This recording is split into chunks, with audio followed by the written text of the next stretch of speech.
Welcome, brave souls, to the chilling depths of horror in detail. Today we're going to share deep woods horror stories. First story, The Forgotten Cabin in the Woods. Hey, fellow Redditors, I've got a spine-chilling tale to share with you. It's an experience that still haunts me to this day. I can't say for sure what happened in that cabin, but I can promise you this. It was the most terrifying encounter of my life. A few months ago, I embarked on a solo hiking trip deep into the heart of the wilderness. I was an avid adventurer, seeking solace in nature's embrace.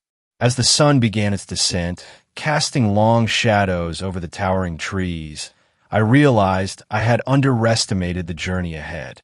Nightfall was imminent, and I had no choice but to find shelter. Luck seemed to be on my side when I stumbled upon a cabin hidden among the dense forest. It was an old, weathered structure that seemed to have been forgotten by time itself. Its windows were cracked, and the front door creaked ominously as I pushed it open. Inside, the air was musty and filled with the scent of decay. A layer of dust covered everything, hinting at years of abandonment. Despite the eerie atmosphere, I convinced myself that spending the night there would be better than braving the dangers of the wilderness in the dark. As the hours passed, strange noises echoed through the cabin's corridors. Whispers seemed to emanate from the walls, and the floorboards groaned as if burdened by unseen forces. I dismissed it as my imagination running wild, trying to rationalize the situation. But then, a painting on the wall caught my attention.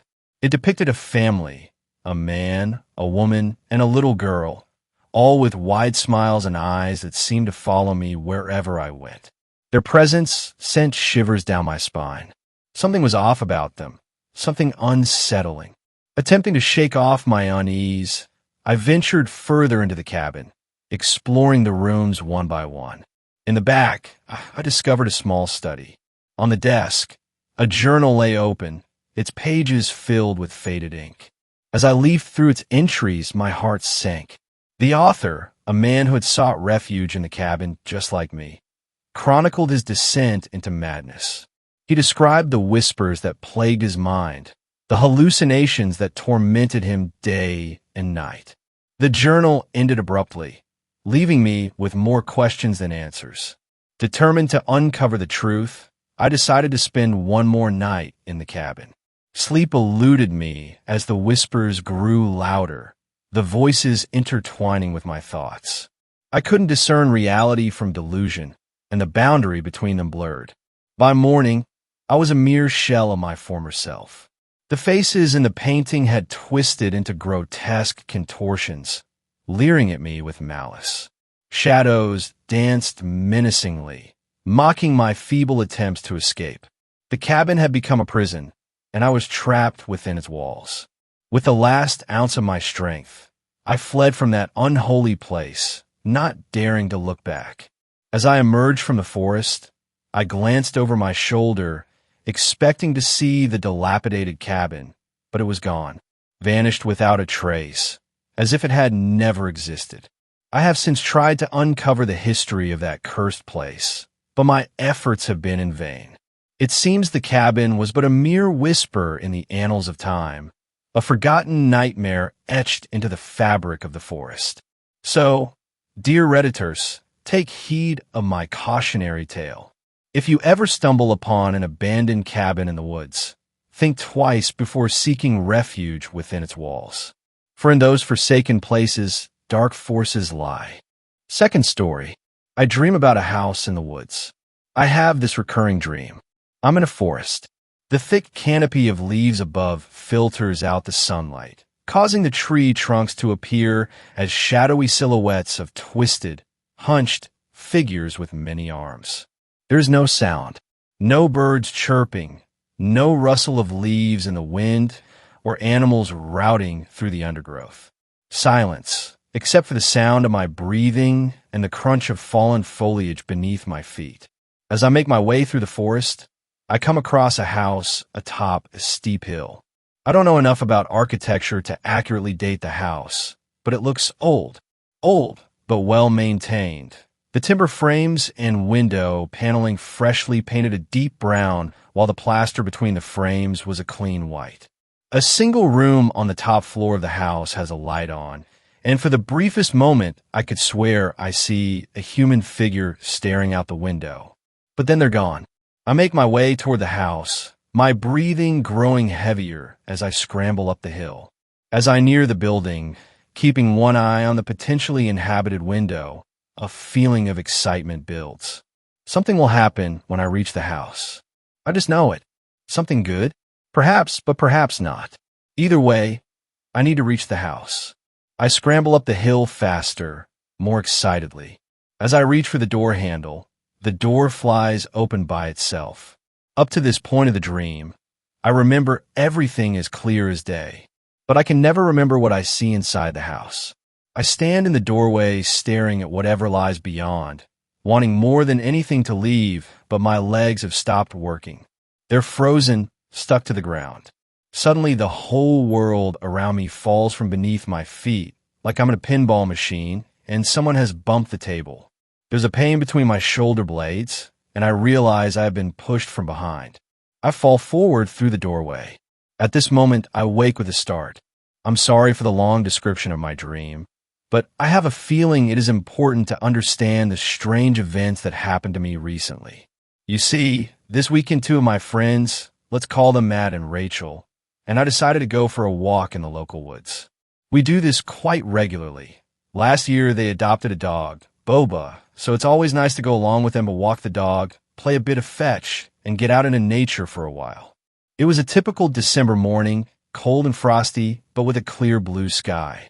As we were following our usual path around the forest, Boba and I got into a game of fetch.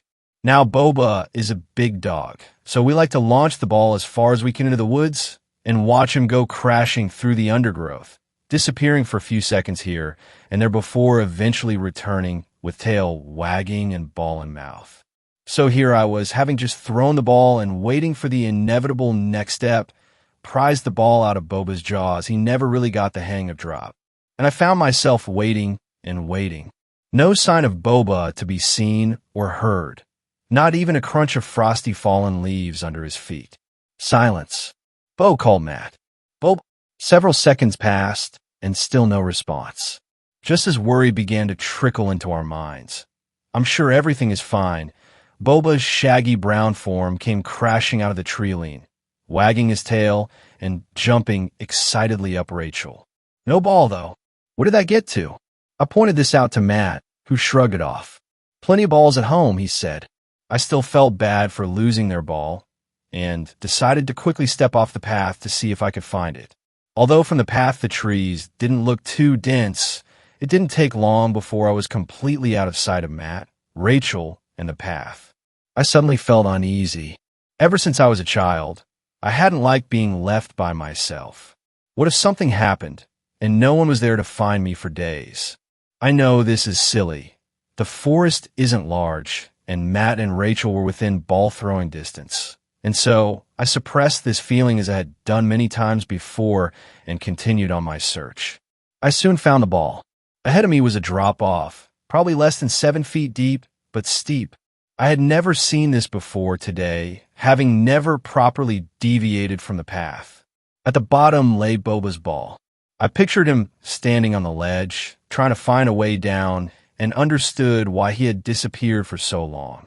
Scooting down, placing my bum on the ledge, and sliding forwards, I made my way down the ledge and picked up the ball.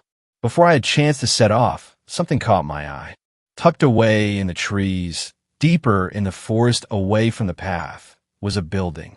While the building was run down and overgrown with moss and vines, almost a ruin really, there was no denying this was eerily similar to the building from my dreams. With a lick of paint on the old, rotting timber frame, quite a bit of gardening, and some restoration of the crumbled plaster walls, the house would be near identical.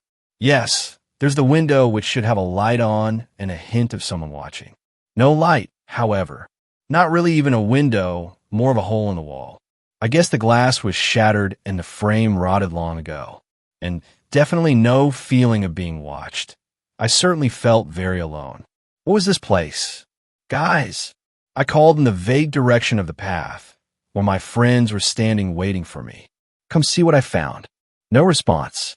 Now I think about it, I haven't heard a word from either of them, and surely I didn't walk far enough for them to be completely out of earshot. I had a panicked déjà vu of my dream. No sound to be heard except my own heavy breathing and footfalls, and realized I needed to calm myself. I could still hear birds singing, and was pretty sure I just saw a squirrel scamper up a nearby tree. Hell, I could even still see the bright blue sky above me. This wasn't my dream, yet this had to be the house for my dream. I was sure of it. Curiosity outweighing anxiety, I approached the building, circled it, glancing through windows when I plucked up the nerve. Nothing out of the ordinary, just a ruined shack. Maybe this wasn't that house after all. In my dream, the door would fly open as I went to touch the handle. Curiously, and not entirely sure why, I moved to the front door of the house and extended my hand toward the handle. My fingers inched nearer. Subconsciously, I had stopped breathing. Sometime before they made contact, the door was going to fly open, just like in the dream. I knew it, but I was wrong. My gloved hand made contact with the cold, dull metal of the doorknob. Nothing. Weirdly, part of me was disappointed. I guess a tiny part of me hoped that today, by finding this house and facing what lay behind the door, I could rid myself of those dreams forever. If I'm being totally honest, though, a bigger part just wanted to know what lies behind the door. It's the one part of the dream I can never remember. This is the same house. Whatever is on the other side of the door in my dreams has to be on the other side of this door. Open it. Find out. My hand started to twist the knob, but then I paused. I considered calling out to my friends again. Where were they? Was I really going to open this door alone?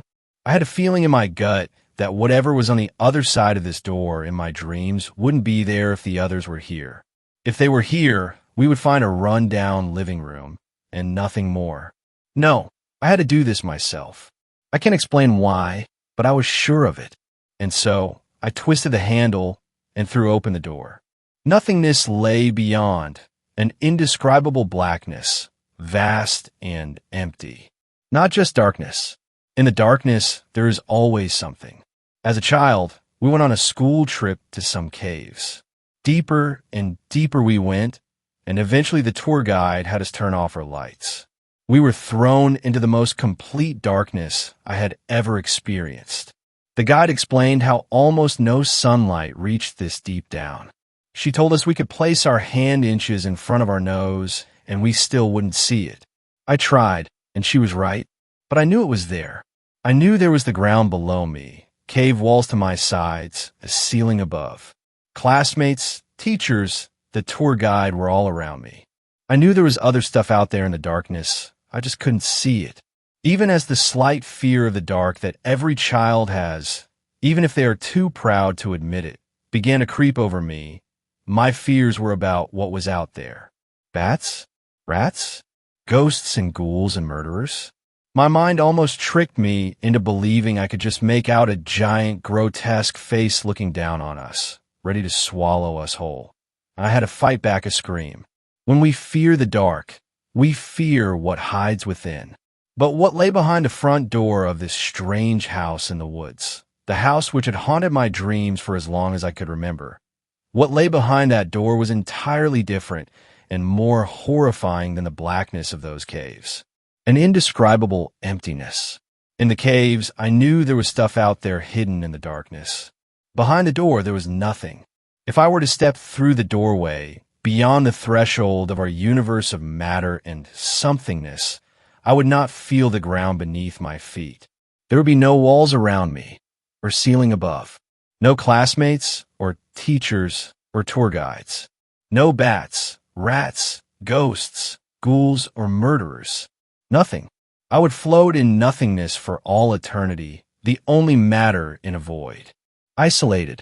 At this point, I remembered what comes next in the dream. The bump. Something pushes me from behind, and I fall into the house. Horror swept over me, and I realized I had to leave.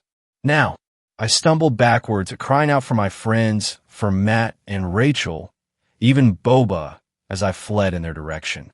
Reaching the ledge from which I had fallen earlier, I stopped to catch my breath.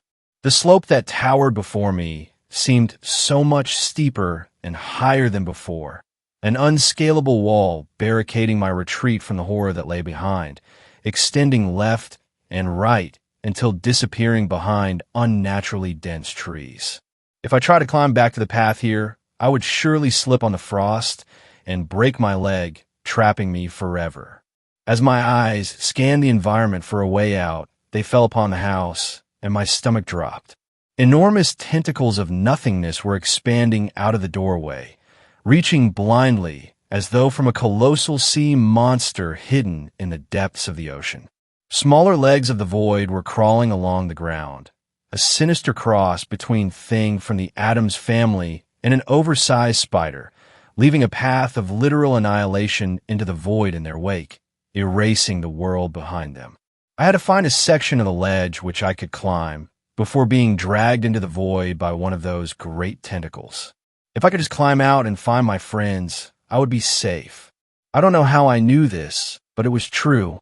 And so I ran parallel to the ledge, trying to ignore the building in the corner of my eye and threat of unending displacement from material existence in the forefront of my mind. It soon became clear that the ledge formed a giant circle, with the house directly in the center. I was in an inescapable arena, in a cage match against an unbeatable foe, and the penalty for losing was an eternity of desperate isolation. The void was getting closer now, maybe a third of the area of my prison having been consumed, and the tentacles surrounding me in a huge, writhing mass of empty space. Closer they came. I curled into a ball on the ground. Now, one was so close I could reach out and place my arm inside it to be lost for all eternity. Gone forever. The same inevitable fate which awaited me. More tentacles enveloped me, forming a great dome that seemed to stretch on forever like the night sky if all the stars burned out of existence. The smaller spider-like branches of the void spun their web along the ground, annihilating everything in their wake and leaving me on an island disconnected from the material universe. In one last, desperate attempt, I searched my island, begging for a way out. The isolation was inescapable at this stage, but perhaps there was a way to minimize my suffering. A sharp rock or stick perhaps. Anything to end things.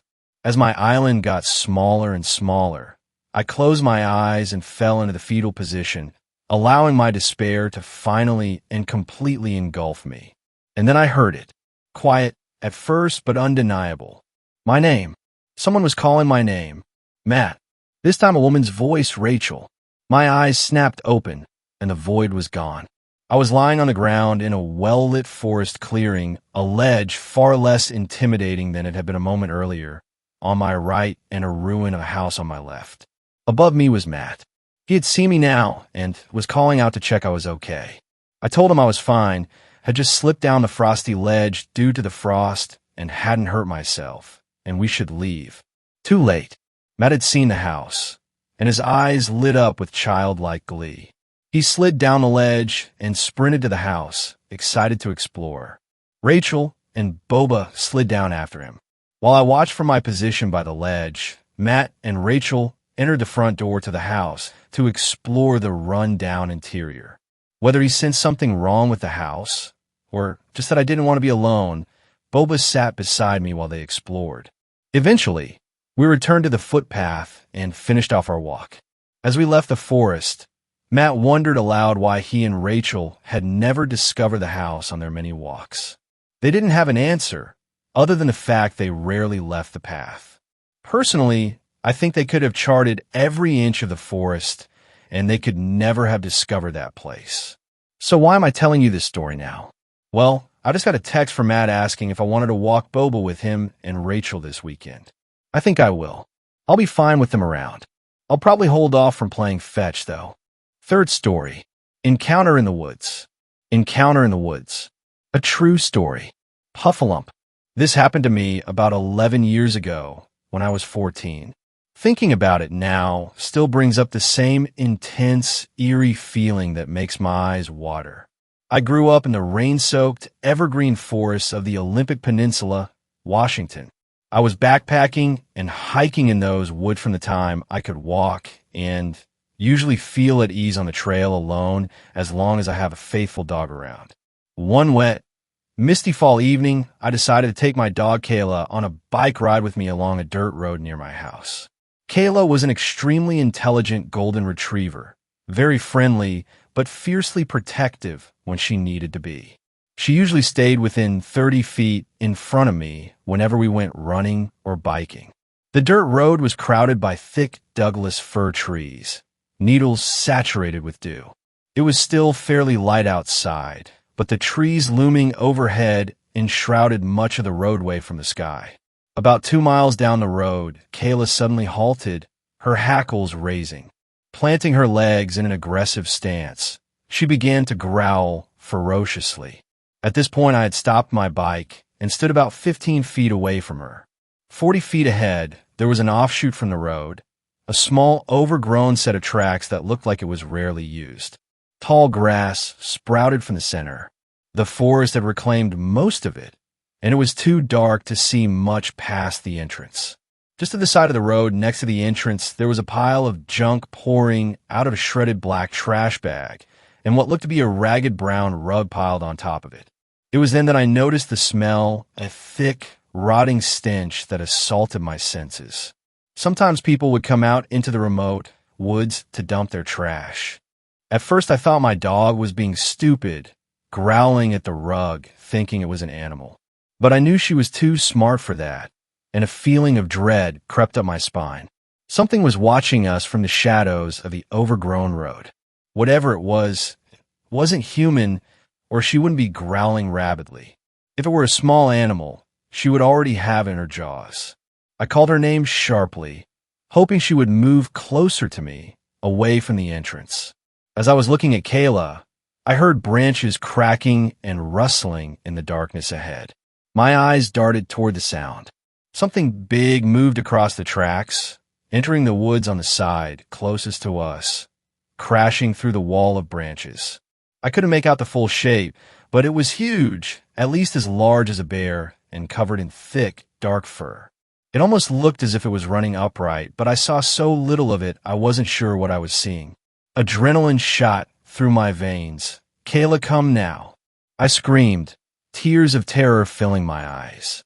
I whipped my bike around and pedaled furiously, fear fueling every thrust of my feet. I could hear Kayla's forepaws scattering the dirt as she galloped behind me. I didn't turn to see if it had emerged behind me. All I could think of was how glad I was to not be on foot. It felt like an eternity until I finally arrived on our safe, grassy lawn. I tossed my bike aside and slammed open the front door, startling my older brother in the kitchen. Words breathlessly tumbled out of my mouth as I tried to explain what happened, that I didn't know what I saw. He didn't believe me, insisting that it was probably just a stray dog or something, and the dim light was playing tricks on me. Or I was just making shit up. He said he would go check it out. I pleaded with him not to go, and he must have seen the glint of genuine fear in my eyes. He said he would take the car. Though I was still shaking with adrenaline and fear, I didn't want him to go alone. We'll be safe in the car, right? Just as we were heading out the door, my petite mother emerged from downstairs, asking what the ruckus was about. I'm still not sure why my mother, who locks herself in her room at the sight of the centipede, wanted to go look for some strange, large animal in the woods. My brother stepped into the garage and grabbed the first weapon he could find, my dad's machete. We shut Kayla inside the house and piled into our trusty old 80s Honda. The tires crunched as they ground small rocks further into the dirt along the road. Slowly, we crept up on the abandoned path. That's where I saw it. It ran across there. We sat there for a moment, stopped about 20 feet away, then my brother cracked open the door. "What are you doing?" I whispered. "If there was anything here, it's probably long gone now. I want to look for tracks." I told myself he was probably right. The thing had plenty of time to leave. I slowly stepped out of the car. All three of us moved cautiously toward the path, peering at the dirt. The overpowering stench I had smelled before was even stronger now, and a wave of nausea passed over me. We were only about 10 feet from the car when a low, angry growl emanated from the trees ahead. I had never heard anything like it before or since. It was a deep and powerful growl that almost sounded more like someone saying "E" at a very low, rumbling bass pitch. It lasted maybe a full 5 seconds. All of us froze simultaneously. I don't know why, but I blurted out softly, "Did you hear that?" which seemed to jolt everyone from their trance at once. "Holy shit," whispered my brother. We leapt toward the car in unison, my brother slamming the door shut while cranking the stick into reverse and hitting the gas. The short drive home was silent, and there was very little said for the rest of the night. I did not venture into the woods near my house for months afterwards. My brother is now an experienced backwoods hunter and woodsman, and still says he has no idea what produced the noise we heard. He now always brings his trusty .357 revolver with him whenever he goes near the woods, for protection from whatever aggressive creatures he may encounter in the dense forests of Washington. Fourth story. My relative once pissed off something deep in the woods. I told this story to some friends tonight after not thinking about it for a while, and remembered how odd and creepy it really is. I know so many of these stories are true, but the source of this story swears to God that what happens in the story is as close to his actual experience as possible. The man who told me about his terrifying experience in the Colorado wilderness is one of those distant relatives that everyone has. They're your third cousin, twice removed, or something to that effect. I'm not positive how exactly we're related, but he's an incredible guy. I'll call him Greg. Greg is a decorated Green Beret, with a silver star to his name that he earned by capturing the leader of an Afghan sniper cell without incurring any casualties. Despite his status as a huge badass and his not unconsiderable size, 6 feet 3 inches, 200 pounds, Greg is a teddy bear, just an extremely humble, kind person. I have a lot of experience in the outdoors, having lived in Colorado most of my life, and Greg and I had an extended conversation about our adventures in the woods at my grandmother's house for Thanksgiving. We were sitting on the couch wearing tacky holiday sweaters when the conversation turned to hunting. Greg mentioned offhand that he used to be an avid hunter, but had an experience that turned him off to it. He said he doesn't even like guns anymore, something I found surprising coming from an accomplished soldier. I pushed him to tell me what happened, and though he seemed uncomfortable with the idea, he finally did. I'm going to switch to first person now and try to write here exactly what Greg told me. It was late October, which means elk season up in the Indian Peaks wilderness, and I went up there to bag a few elk and just relax for a few days by myself. I parked the truck near a trailhead about 8 miles from where I wound up setting up camp, and was looking forward to a nice weekend in the woods with some peace and quiet after packing all my gear in and getting ready. The first morning, I was in my deer blind about 20 feet up a tree with a cup of coffee and my rifle, and the sun had just come up an hour or so ago. About 50 yards from my tree, the tree line ended and opened into this big meadow where a lot of elk tended to roll through, and I could sight my rifle pretty well through the trees and see most of this big grassy area. Maybe a couple hours passed, which really isn't boring that deep in the woods. I just drank coffee from my thermos and listened to all the life around me, feeling the woods getting ready for winter. I couldn't believe my luck when I glanced over at the meadow and saw a large group of elk had started grazing in the meadow. The silent animals plodded along, munching at the grass, oblivious to me watching. Among the group was one of the most beautiful elk I had ever seen. It was what's called a monarch, which means its antlers had 8 points each, something really rare. I quietly clicked the safety off my rifle and sighted it in. When you're hunting an animal like this, you want to put the bullet right where the skull meets the spine in order to sever the spinal column and kill it instantly and painlessly. The focus when you get in the zone is incredible. I swear I could feel the firing pin punch forward and the bullet leave the barrel as I pulled the trigger. That beautiful elk went down silently, and all the others scattered for the treeline. I was ecstatic about the shot and the elk as I climbed down out of the blind and set off for the meadow. I had left my rifle in my blind, something I regretted soon, and had only my small knife on me to gut the animal and drag it back to camp. As I was making the short walk between my blind and the meadow, I noticed that the woods around me were completely silent. Some of this is normal after you fire a gun in the woods, but for it to drag on this long was unsettling. I thought nothing of it and continued the short walk through the dense pines. As I was about to clear the trees and step into the meadow, I noticed something odd. I could see the elk's body lying in the grass through the trees, but there was something else there. There was what looked like another elk, antlers and all, on the opposite side of the dead elk from where I was coming to walk out of the treeline, almost looking as though it were gently nuzzling the other elk's dead body. This was weird to see an elk treat a dead elk like this. They usually just scatter, but I continued walking toward it, traipsing in the duff and hollering in an attempt to startle this other elk off. It snapped its head up and looked at me. Over the body of its fallen friend, this strange new elk eyed me with an unafraid glare. I say glare because it didn't feel like an animal looking at me anymore. Its glassy black eyes gave me the same caught red-handed feeling that you got when your parents would catch you doing something wrong. I felt suddenly uncomfortable and out of place in the woods that I loved so much, and somehow hated and guilty. I no longer wanted the elk. I stopped dead in my tracks and watched this animal as it eyed me angrily. What it did next gives me nightmares to this day. It stood up, and it was not an elk. The thing that stood before me on the other side of the dead elk must have been lying on its stomach, and it put its arms down and pushed up, putting its legs under it. It reared back, glaring at me all along with its evil glass eyes. My breath caught in my throat. Most of its body was at least somewhat human, but terribly emaciated and elongated.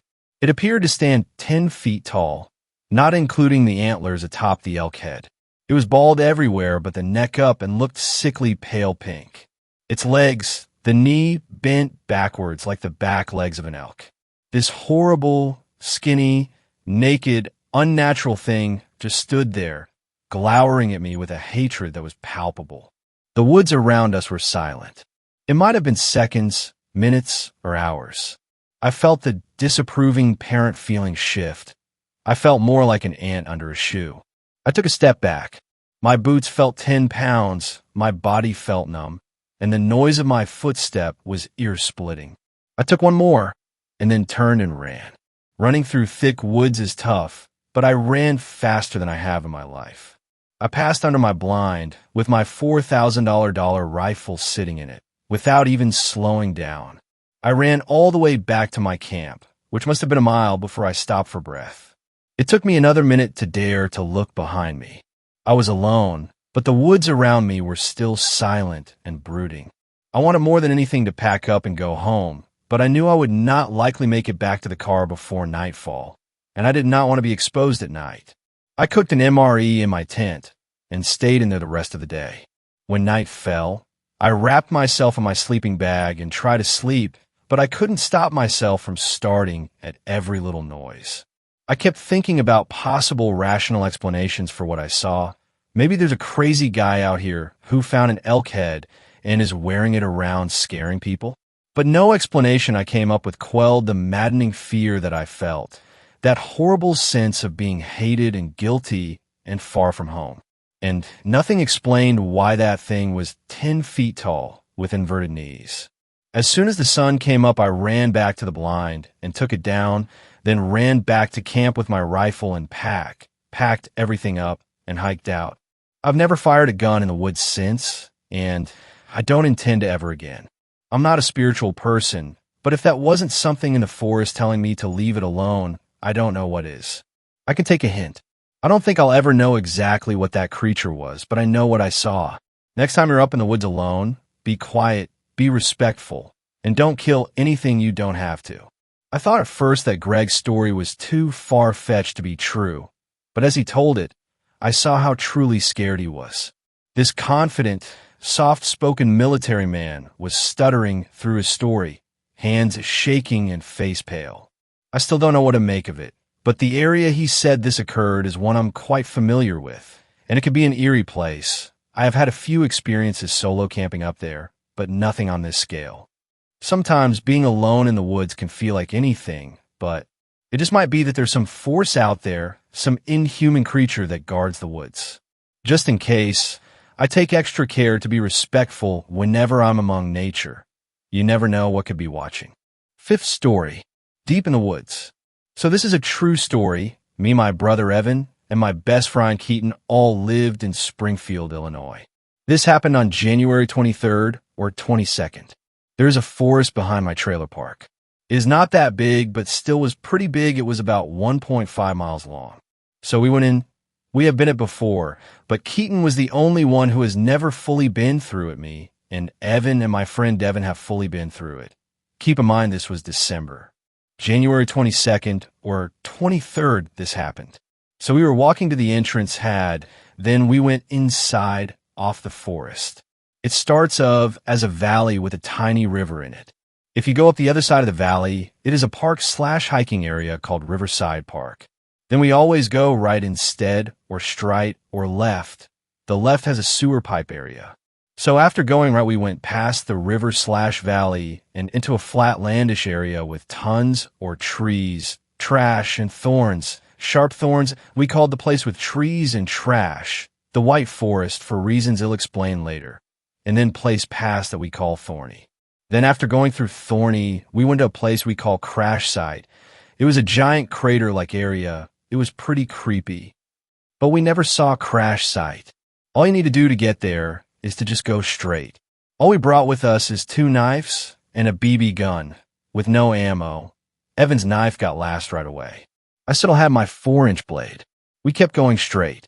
We still had not reached Crash Site. It is 500 or so feet from the entrance of the forest, and we had gone way over that.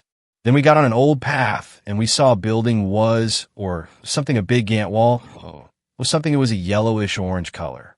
Then we got scared. Evan said, "Run," and we all ran as fast as we could.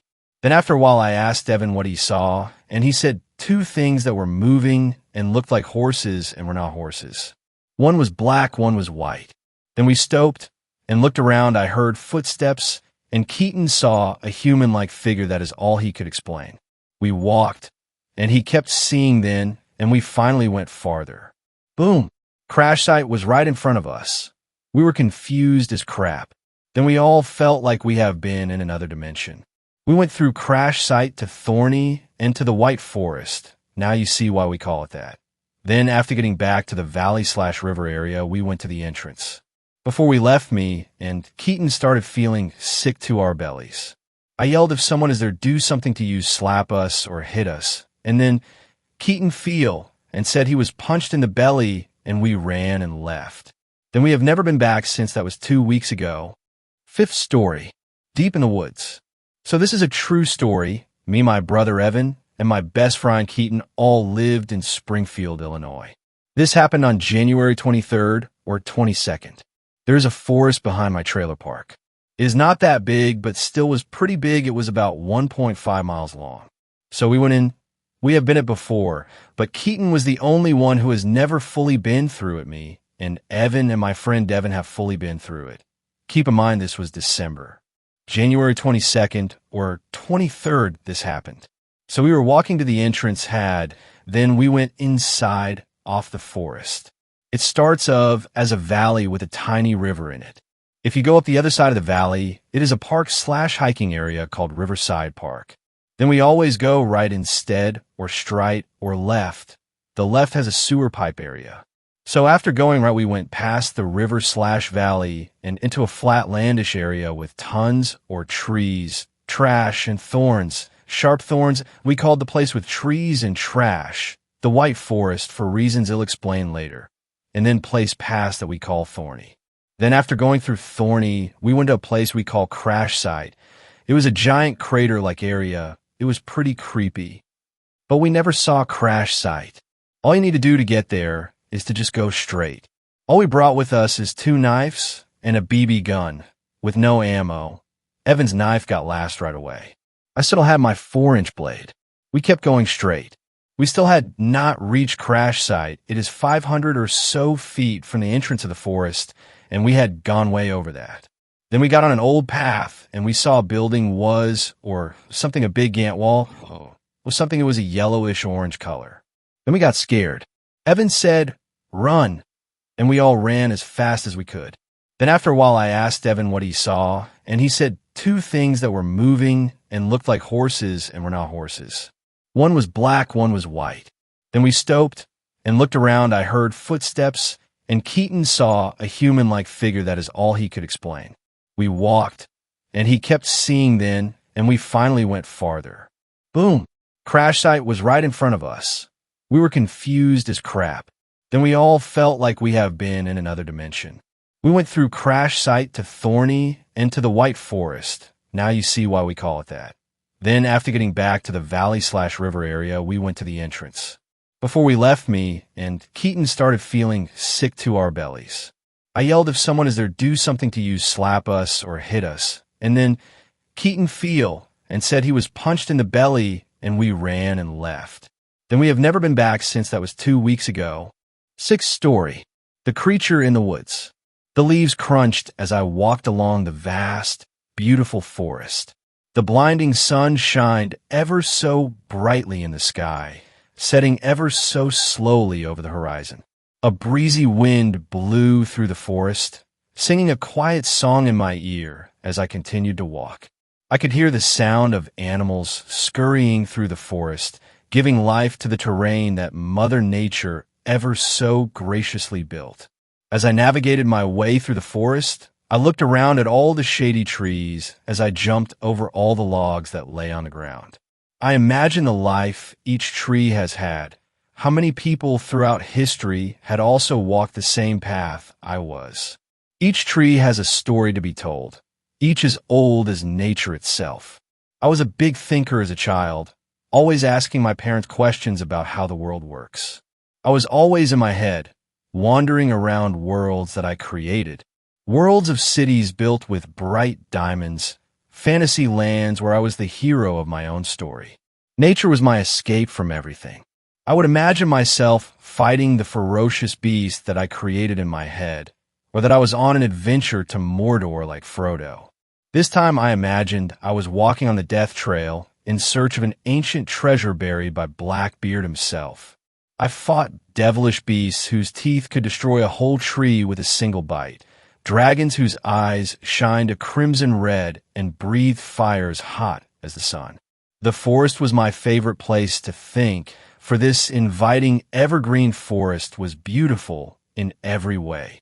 The sound of squirrels chattering could be heard as the birds sang their final song, for the sun was setting slowly over the horizon. Bright, vibrant colors filled the sky. The forest sparkled as sunlight cracked through the trees, lighting up the dirt path ahead of me, decorated with roots and flowers of many kinds. It was lively. The sound of scurrying could be heard on every side of me. The leaves and twigs crunched under my feet, and branches hung as if they were welcoming me. I breathed gracefully, my body feeling a slight chill as I walked through the path. I was deep inside my imagination when the sound of water took me out of my thoughts. I always hated that sound, for it meant that soon I would have to turn back. I continued my way, trying to ignore the sound, but it became increasingly harder as I reached the river. I slowed my pace, trying to prolong my journey back home. It wasn't long, though, until I saw the sparkling blue river in sight, the sound of crashing water filling my ears as I reached my endpoint. I stopped and cleaned off my arms and hands from the dirt that always found its way onto my body. I felt the water flow through my hands as I looked beyond the water into the tree line. I would always turn back at the river, for my fear of drowning kept me at bay. I would sometimes walk along the river, dipping my hands in the water as I walked. Something in me didn't feel fear of the water that day, though. I felt adventurous. I contemplated as I looked beyond the river stream. There was a whole other part of the forest beyond it, new lands to be discovered. I looked up at the sky. The sun was almost over the horizon. I thought about being out at night, thoughts of monsters and creatures capturing me. I remember my stories, though, the heroes who save the world from danger. Suddenly, without a second thought, it was like my body just got up and began to jump on the rocks in the river. I felt the water on my feet as I stopped on each rock before jumping to the next. Once I reached the other side, I quickly ran into the forest beyond the water. I walked along the ground as I studied the trees to get a good idea of my surroundings to find my way back. I made landmarks on trees out of chalk I always carry with me, so I wouldn't get lost, something I've always done when traveling new terrain. Something about this area felt off, though. It was as if Mother Nature had left, leaving her creation in ruins. It was a lot darker than I thought it would be. There were so many trees that it blocked out most of the sunlight. I was a fearless child, though. I thought that I could not be harmed, for nature was my dearest friend. I was wrong, though, for no one is safe from the brutality of Mother Nature, including me. As I walked through the forest, I looked ahead to get a good mapping of my terrain. Shadows gathered around the forest as the dark trees hung over me like limbs from the ancient world. There was an ominous silence that filled the forest. No sound of animals running around, no crickets or frogs chirping, no wind twirling in my ears, just pure and utter silence. The only thing I could hear was the sound of leaves crunching under my feet as I walked. I noticed a tree that looked like a hideous witch, its gnarled limbs and black claws stretching over me, almost serving as a warning to not go any farther. This was a tree that had died many years ago from the looks of it, succumbing to nature's life cycle. I stared at it for a minute, feeling an uneasiness that crawled down my back. I continued my journey across the uncharted forest, but the tree stayed embedded in my mind. There was a feeling of dread that I fought off as my heart felt uneasy. The forest seemed dead, as if it was abandoned long ago. Stumps were scattered across the forest grounds, and clumps of bushes lay among the stumps. Twigs snapped from my feet, and brown trees were very close to each other, which formed a very thick canopy. It was barely bright enough for me to see ahead of me, yet I did not stop. There was a mixture of feelings that I felt that I cannot describe. One thing was for sure, though. I felt as if I was being watched. It was like the trees had eyes of their own and were watching me very closely.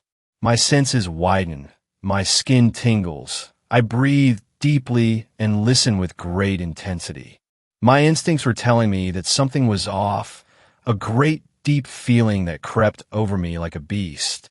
I kept looking behind me to make sure nothing was following me, scanning my surroundings with great efficiency. That's when something caught my eye. Straight ahead, deep in the forest, barely in eyesight, stood a tall, dark black figure that peered at me from behind a tree.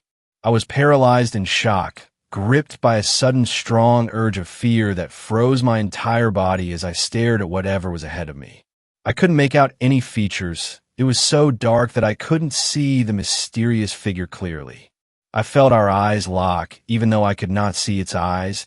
It felt like it was staring through my very soul. I tried to convince myself that it was just my mind, but everything in me told me otherwise. It just stood there, staring at me. My body couldn't move. I tried, but it was like my brain just shut off.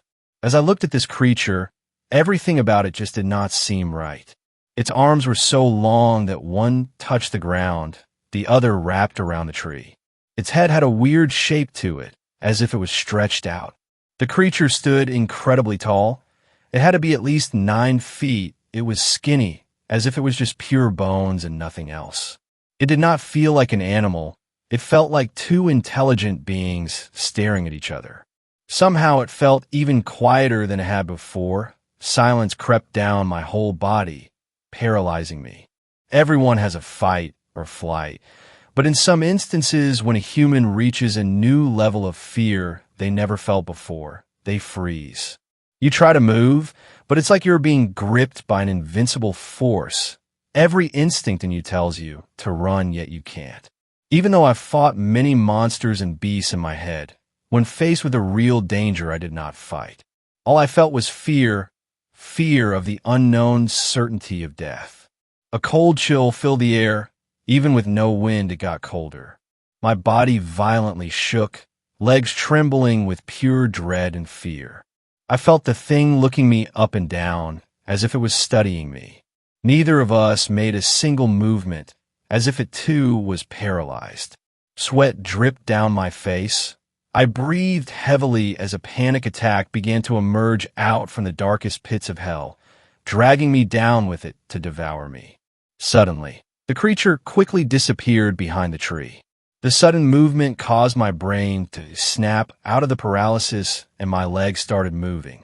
It was like my primal instincts kicked in, instincts given to us from our primal ancestors.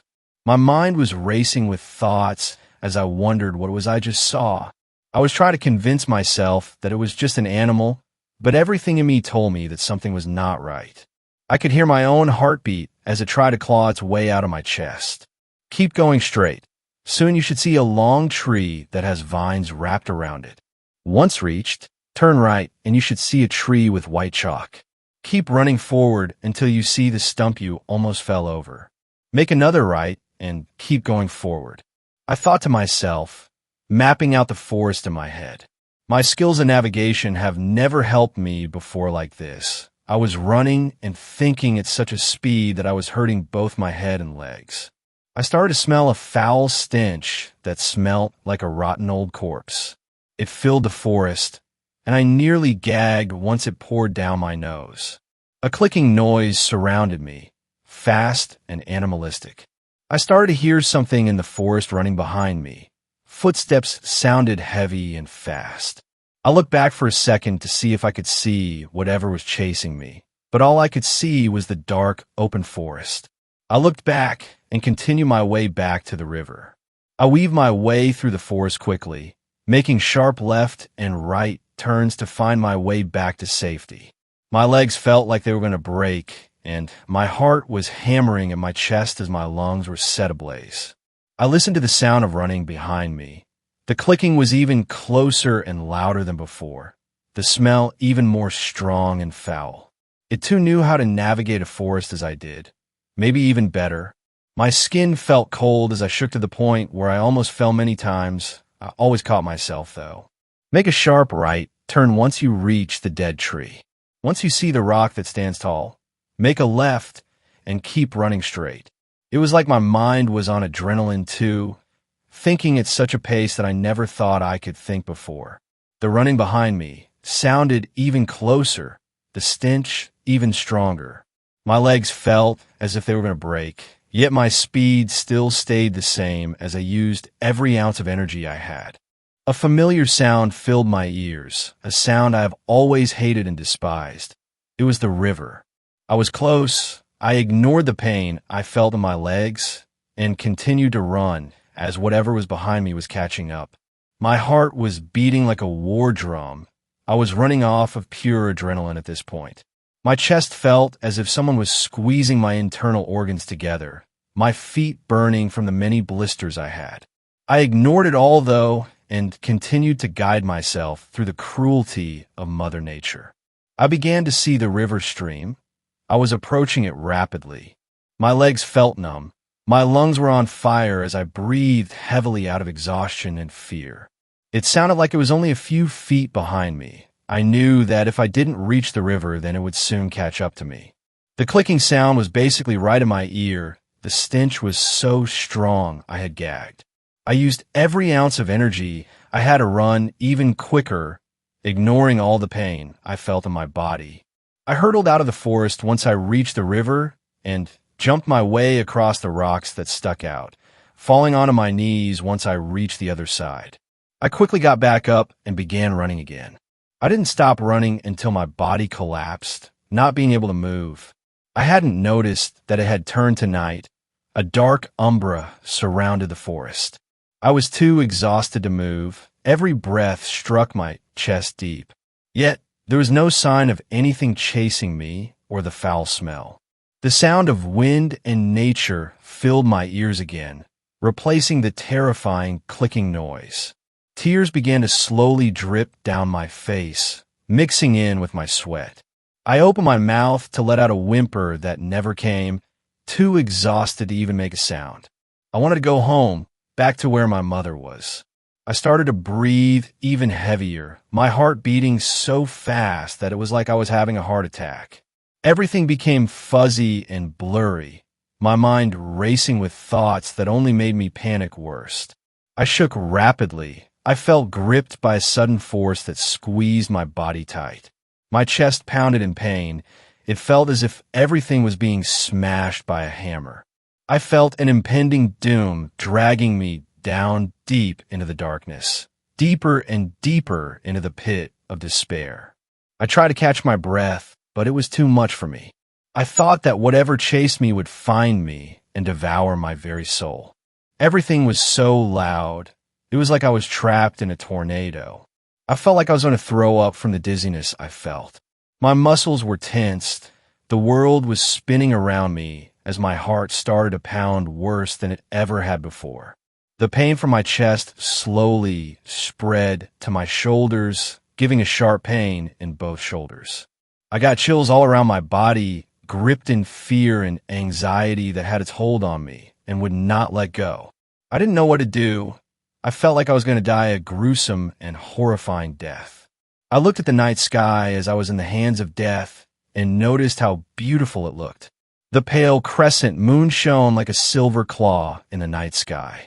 I looked upon the vast sea of stars, shining so brightly like little diamonds in the sky. Everything slowly went quiet. It was like the earth stopped.